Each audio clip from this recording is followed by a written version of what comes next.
Jadi di sequel ketiganya ini menceritakan tentang pengejaran pemimpin Black Mask yang berhasil kabur di sequel kedua, serta kembali bergabungnya Daniel ke dalam tim. Kembalinya Daniel bersama para anggota tim, mereka langsung melakukan pengejaran terhadap kelompok Black Mask.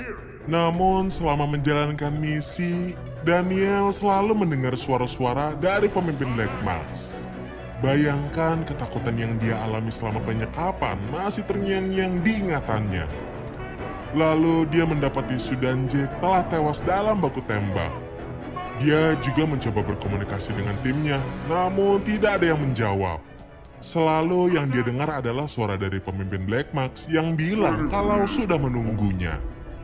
Kemudian dia juga menemukan anggota yang tersisa sudah tergeletak di tanah. Galina dan James sudah tewas, sedangkan Ralph sedang sekarat.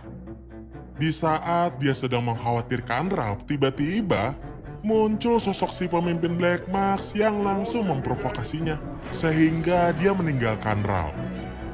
Daniel yang marah karena teman-temannya telah tewas melampiaskannya dengan tembakan membabi buta ke arah sosok pemimpin Black Mask.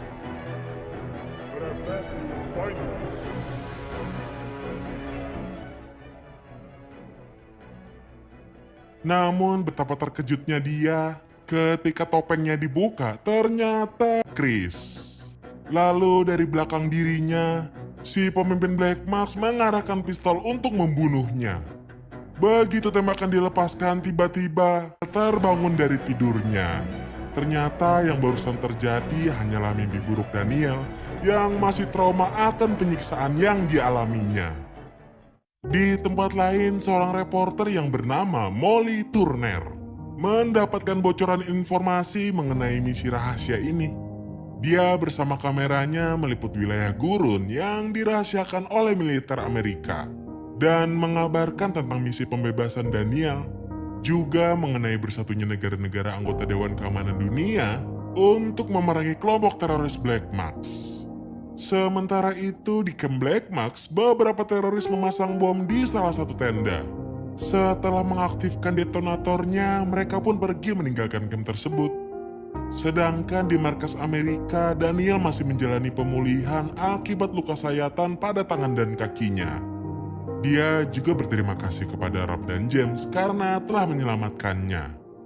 Lalu dia bersama Briscoe dan anggota tim melakukan meeting untuk misi selanjutnya. Daniel yang sedikit banyak mengetahui rencana Black Mask memberitahu bahwa mereka sedang berencana membuat serangan dengan bom-bom kimia yang telah mereka ciptakan. Lalu untuk menunjang keberhasilan misi, Briscoe memberikan peralatan senjata tambahan kepada anggota tim. Di sisi lain, si pemimpin Black Mask telah menetapkan daftar target pertamanya. Dia akan memulai serangan dalam 36 jam ke depan. Lalu si ajudan memarahi salah satu teroris karena salah meletakkan inti bom kimianya.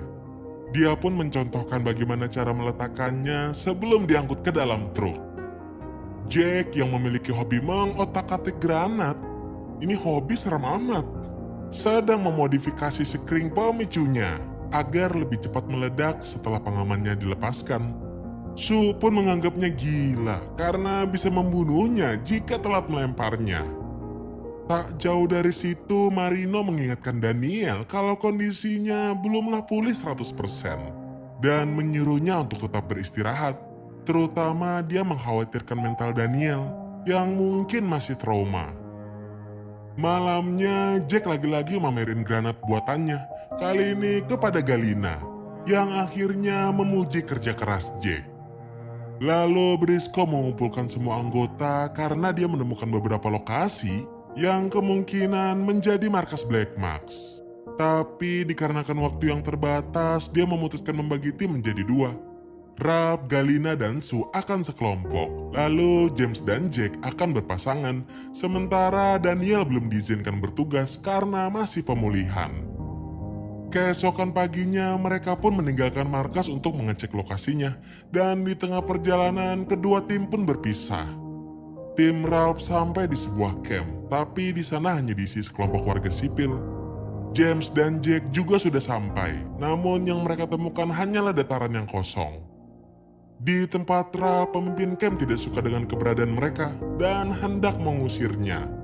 Tapi Rap yang tidak mengerti bahasanya mengira sebagai sebuah ancaman. Lalu Galina yang mengerti sedikit bahasa Arab meminta izin untuk memeriksa campnya. Galina pun mengecek ke dalam sebuah tenda, tapi di sana tidak ada sesuatu yang mencurigakan. Setelah itu mereka pun pergi dari sana. Di perjalanan Galina menjelaskan bahwa reaksi dari pemimpin camp tadi hanya karena mereka ketakutan akan terjadi hal buruk jika didatangi tentara asing.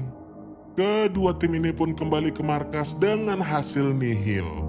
Singkat cerita, di tempat pemimpin Black Mask, ajudannya mengabari bahwa bom kimia sudah diangkut ke dalam truk dan tinggal menunggu daftar target dari si pemimpin. Si pemimpin sangat puas karena sebentar lagi dunia akan merasakan ketakutan dari kebangkitan mereka. Begitu bom diledakkan, maka bangsa ini akan terbebas dan kehidupan yang damai akan tercapai sesuai rencananya. Sedangkan di markas Amerika, Briscoe memberikan lokasi terakhir yang kemungkinan menjadi markas Black Mask. Para anggota tim pun bergegas mempersiapkan senjata masing-masing. Kali ini dengan diantar helikopter mereka tiba di sebuah dataran gersang. Kita diperlihatkan James memimpin tim memasuki sebuah terowongan. Dan begitu keluar mereka menemukan beberapa tenda yang salah satunya telah dipasangi bom oleh teroris sebelumnya. Perlahan mereka menyisir tempat itu tanpa tahu bahaya sedang menunggu mereka. Begitu memasuki tenda itu, mereka langsung disambut oleh pidato pemimpin Black Mask yang telah disiapkan di laptop. Si pemimpin mendeklarasikan perang terhadap negara-negara barat yang telah menginjak-injak tanah airnya, yang sampai kapanpun akan menjadi zona mati untuk ideologi kapitalis mereka. Setelah melihat video itu, Galina memeriksa ke bawah meja dan menemukan bomnya. Seketika bom itu pun meledak.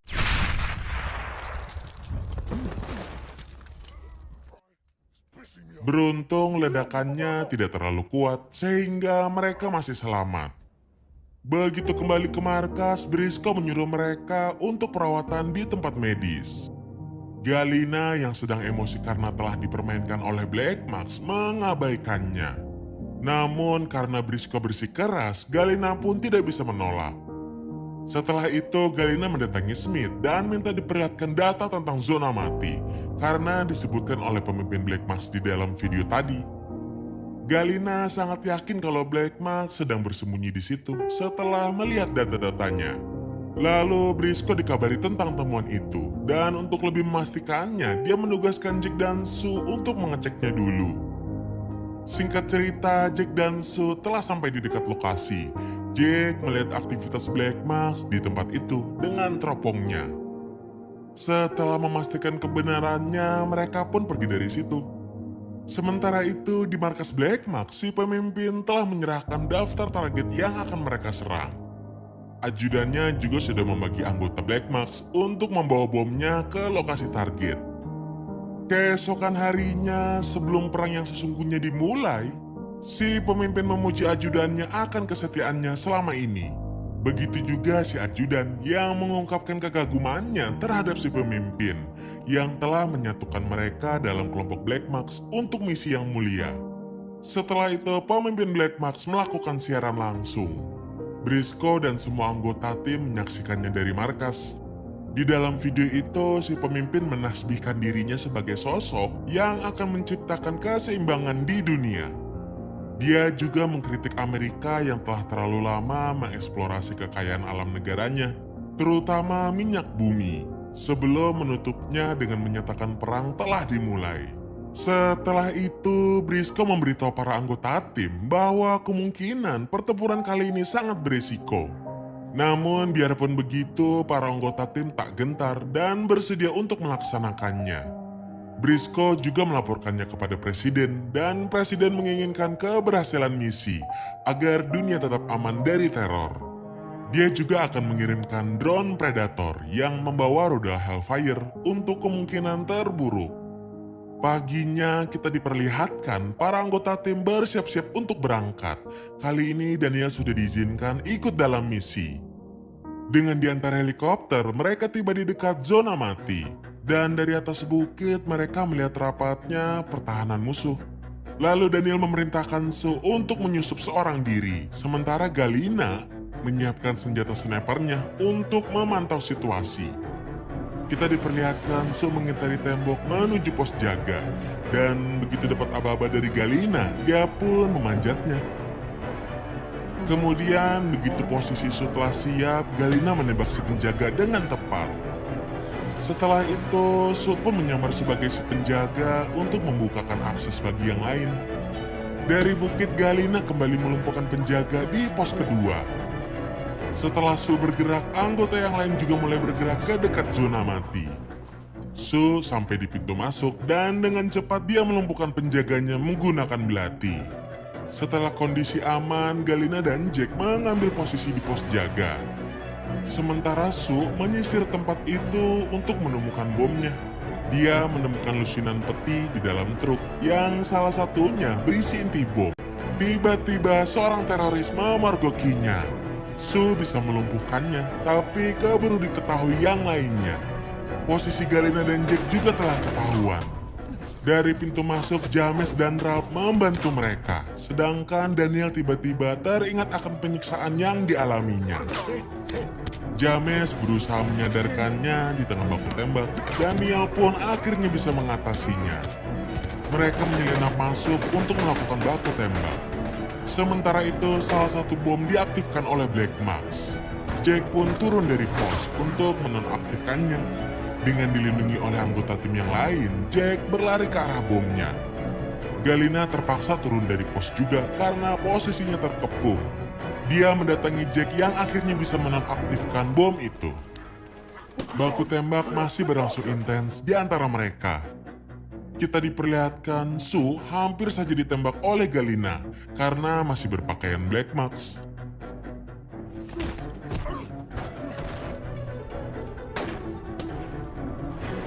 Setelah itu, baku tembak terus berlanjut. Jack melemparkan granat asap untuk menghambat pergerakan musuh sebelum memborbardir mereka. Di tempat Daniel, salah satu truk mulai bergerak. Ralph pun mengejarnya dan melumpuhkan supir truk.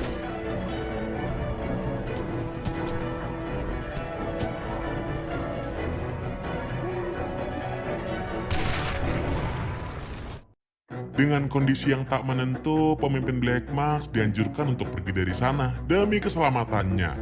Daniel melihat pergerakan itu dan mengejarnya. Tak lupa si pemimpin berpesan kepada ajudannya untuk membunuh pasukan khusus sebelum kabur lewat terowongan bawah tanah. Tak lama Daniel sampai ke sana dan memutus aliran listrik di terowongan, lalu menyusurinya. Sampai akhirnya bertemu dengan si pemimpin yang menembakinya. Sementara di luar, baku tembak belum berakhir.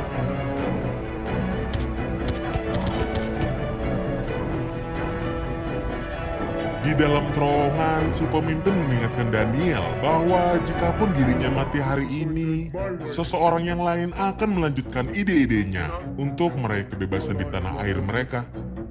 Di saat Daniel sedang lengah, tiba-tiba si pemimpin menodongkan pistol ke kepala Daniel. Si pemimpin melucuti senjata Daniel dan menyandranya. Si pemimpin memberitahu Daniel kalau bom-bomnya sebentar lagi akan tersebar ke seluruh Eropa dan siap menyapu seluruh perkotaan. Begitu berhasil kabur dari sini. Belum selesai si pemimpin berkoar, Daniel secepat kilat kuning menyingkirkan pistolnya.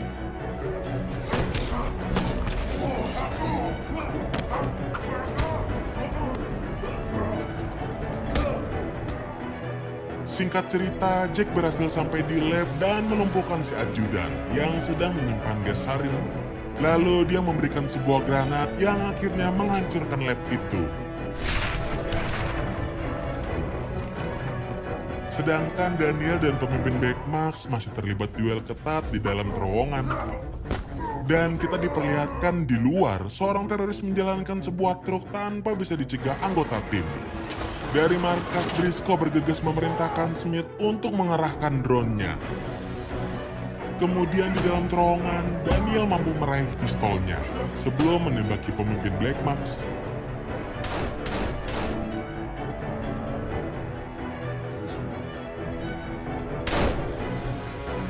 Dan dengan aba-aba dari Briscoe, tembakan dari drone tepat menghancurkan truk yang kabur. Kemudian Daniel melepas masker pemimpin Black Max itu untuk memastikannya sebelum kembali bersama anggotanya.